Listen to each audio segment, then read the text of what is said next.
کہلاتی ہے، ٹھیک ہے۔ اس کے حکومتی منتظمین میں میئر، چیئرمین اور کونسلرز وغیرہ شامل ہوتے ہیں۔ یہ لوکل سطح پر ان کے انتخابات ہوتے ہیں اور یہ عوام کے مسائل آگے صوبائی اسمبلیوں تک بھی پہنچاتے ہیں۔ یہ لوگ صوبائی حکومت کے بنائے ہوئے قوانین کے مطابق کام کرتے ہیں، یعنی وزیر اعلیٰ جو قانون سازی کرتے ہیں یہ اس پر امپلیمنٹ کراتے ہیں، ٹھیک ہے۔ مقامی ترقیاتی کاموں کے حوالے سے زیادہ تر اختیارات صوبائی حکومت کے پاس ہوتے ہیں، ٹھیک ہے۔ جو لوکل سطح پر کام ہوتا ہے اس کے اختیارات صوبائی حکومت کو وفاق نے دیے ہوتے ہیں تاکہ وہ اپنے صوبے کا انتظام اچھے طریقے سے چلا سکیں۔ ہر صوبے میں مقامی حکومت کا اپنا ایک مخصوص ڈھانچہ ہوتا ہے۔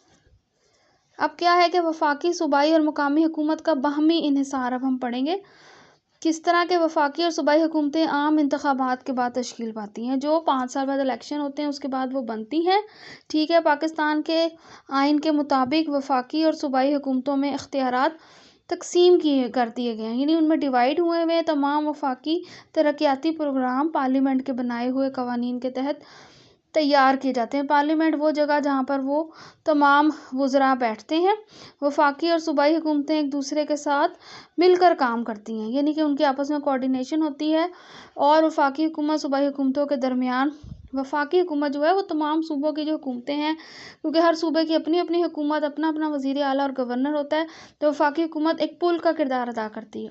وفاقی حکومت قومی اور بین الاقوامی معاملات کی نگرانی کرتی ہے، ٹھیک ہے۔ صوبائی حکومتیں اپنے صوبے کی فلاح و بہبود یعنی ترقی کے لیے، وہاں کے عوام کی بہتری کے لیے کام کرتی ہے، جبکہ مقامی حکومت ضلعی سطح پر نظم و نسق چلاتی ہے یا سنبھالتی ہے۔ بعض معاملات میں صوبائی حکومتیں خود مختار بھی ہیں، جیسا کہ لیکن بعض معاملات میں دونوں حکومتیں مل کر طے کرتی ہیں، جیسا کہ ملکی اور صوبائی ترقیاتی کاموں کے لیے وسائل کی تقسیم وغیرہ کے معاملات۔ جی اسٹوڈنٹس، آگے ہم وفاقی، صوبائی اور مقامی جو حکومتیں ہیں ان کے اختیارات کے بارے میں علیحدہ علیحدہ پڑھیں گے تاکہ آپ کو اچھی طرح سمجھ آ جائے کہ ان کے اختیارات کیا کیا ہوتے ہیں۔ وفاقی حکومت، صوبائی حکومت اور مقامی حکومت۔ سب سے پہلے کریں گے وفاقی حکومت، جو سب سے وفاق میں بیٹھتی ہے اور ایک پل کا کردار ادا کرتی ہے۔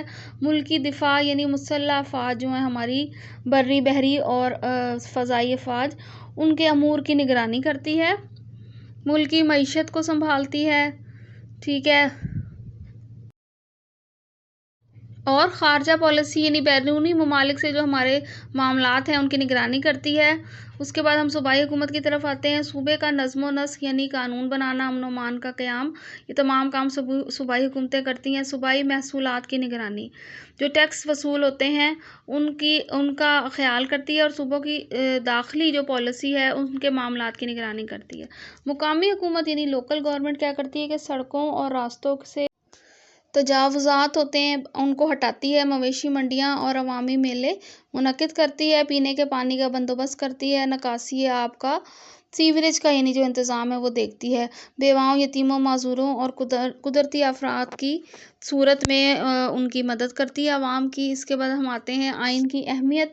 آئین جو ہے اس کے اہمیت سے ہم انکار نہیں کر سکتے۔ ہم ایک اسلامی جمہوری ملک میں رہتے ہیں اور اس کا آئین اسلامی اصولوں کے مطابق مرتب کیا گیا۔ پاکستان میں جو آئین ہے وہ 1973 کا آئین نافذ ہے۔ اس کے مطابق پاکستان کا نام اسلامی جمہوریہ پاکستان ہے۔ ہمارا سرکاری مذہب اسلام ہے، وہ اس لیے کہ یہاں اکثریت ہے مسلمانوں کی، مگر یہاں دیگر مذاہب کے ماننے والے بھی بستے ہیں جنہیں آئین کے مطابق اپنے بنیادی حقوق حاصل ہیں۔ اردو ہماری قومی زبان ہے اور پاکستان کا آئین ملک کا نظم و نسق چلانے کے لیے رہنمائی فراہم کرتا ہے۔ یہ آئین حکومت اور حکومتی ادارے، وہ بنیادی ادارے کون سے ہیں؟ مقننہ، انتظامیہ اور عدلیہ، ان کے لیے قوانین مہیا کرتا ہے اور ان اداروں کے اختیارات کا تعین بھی کرتا ہے، یعنی یہ سب چیزیں آئین میں موجود ہیں۔ آئین بنیادی انسانی حقوق کی فراہمی اور ان کے تحفظ کو یقینی بناتا ہے، یعنی یہ تمام چیزیں آئین کے اندر موجود ہیں اور حکومت کا کام ہوتا ہے ان پر عمل کرانا، ٹھیک ہے، اور یہ شہریوں کو ان کی ذمہ داریوں سے بھی آگاہ کرتا ہے۔ کون؟ آئین۔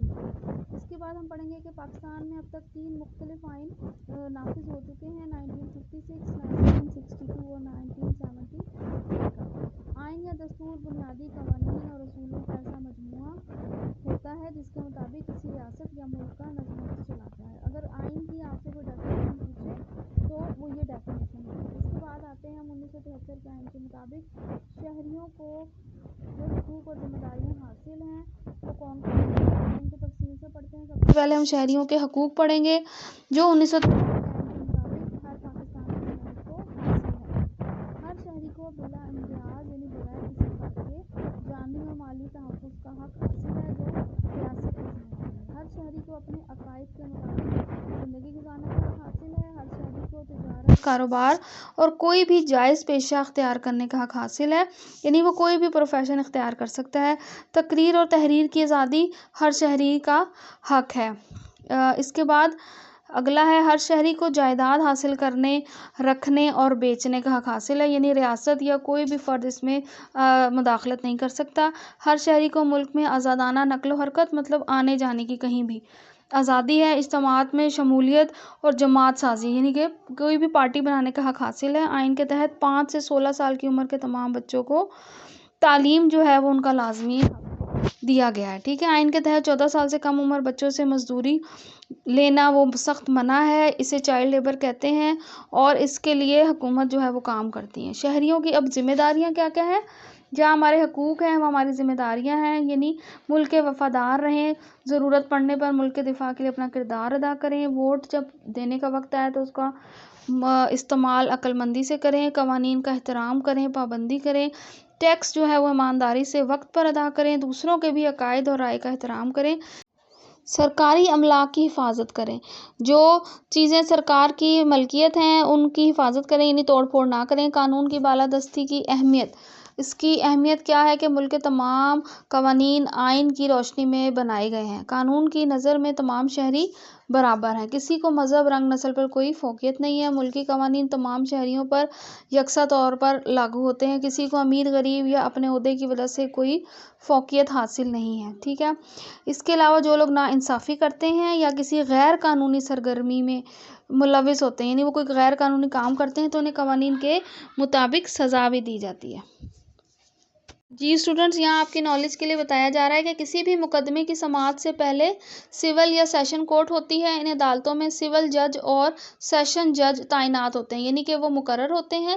مقدمے کے فریقین کو اگر ان عدالتوں کا فیصلہ نامنظور ہو تو وہ کیا کرتے ہیں کہ وہ ہائی کورٹ میں اس فیصلے کے خلاف اپیل کرتے ہیں۔ ملک کے چاروں صوبوں میں اپنی اپنی ہائی کورٹس ہیں۔ ہائی کورٹ میں chief justice of high court سربراہ ہوتا ہے، یعنی ہائی کورٹ کے سربراہ کو کیا کہتے ہیں؟ Chief justice of high court. اگر ہائی کورٹ کا فیصلہ بھی منظور نہ ہو ان فریقین کو تو کیا ہوتا ہے کہ وہ سپریم کورٹ سے رجوع کرتے ہیں۔ سپریم کورٹ ملک کی سب سے اعلیٰ عدالت ہوتی ہے، یہ بات آپ یاد رکھیے گا۔ اس کے سربراہ کو ہم چیف جسٹس آف پاکستان کہتے ہیں۔ تمام مقدمات میں سپریم کورٹ کا فیصلہ حتمی ہوتا ہے، یعنی آخری ہوتا ہے۔ پولیٹیکل پارٹیز یعنی سیاسی جماعتیں، ایک ملک میں مختلف سیاسی جماعتیں ہوتی ہیں۔ ہر سیاسی جماعت کا اپنا اپنا نظریہ اور منشور ہوتا ہے جس سے وہ عوام میں مقبولیت حاصل کرتی ہیں۔ ہر سیاسی جماعت میں کیا ہوتا ہے کہ اس کا اپنا ایک لیڈر ہوتا ہے جو اس جماعت کو لیڈ کرتا ہے اور اس کے انتظامات کو سنبھالتا ہے۔ انتخابات کے بعد جو سیاسی جماعت زیادہ سیٹس پر کامیاب ہوتی ہے وہ اپنی حکومت بناتی ہے۔ پاکستان میں جمہوری نظام ہے تو جمہوری نظام کے مطابق عوام کے ذریعے لوگ اپنے نمائندوں کا انتخاب کرتے ہیں۔ اس کے بعد ہم سیاسی جماعتوں کے افعال پڑھیں گے، یعنی سیاسی جماعتیں کیا کیا کام کرتی ہیں۔ تو سیاسی جماعتیں اپنے منشور یعنی ان کا جو آئین ہوتا ہے اس کے مطابق کام کرتی ہیں، تمام ارکان اس کے پابند ہوتے ہیں، لوگوں میں سیاسی شعور پیدا کر کے انہیں ایک پلیٹ فارم پر اکٹھا کرتی ہیں، اس کے علاوہ انتخابات میں حصہ لیتی ہیں، ٹھیک ہے، اور منتخب ہو کر لوگوں کے مسائل حل کرتی ہیں۔ اس کے بعد حکومت قائم کرنے کے بعد ملک و قوم کی فلاح و بہبود یعنی ترقی کے لیے کام کرتی ہیں۔ سب سے آخری پوائنٹ ہے کہ بین الاقوامی سطح پر ملک کی نمائندگی کرتی ہیں۔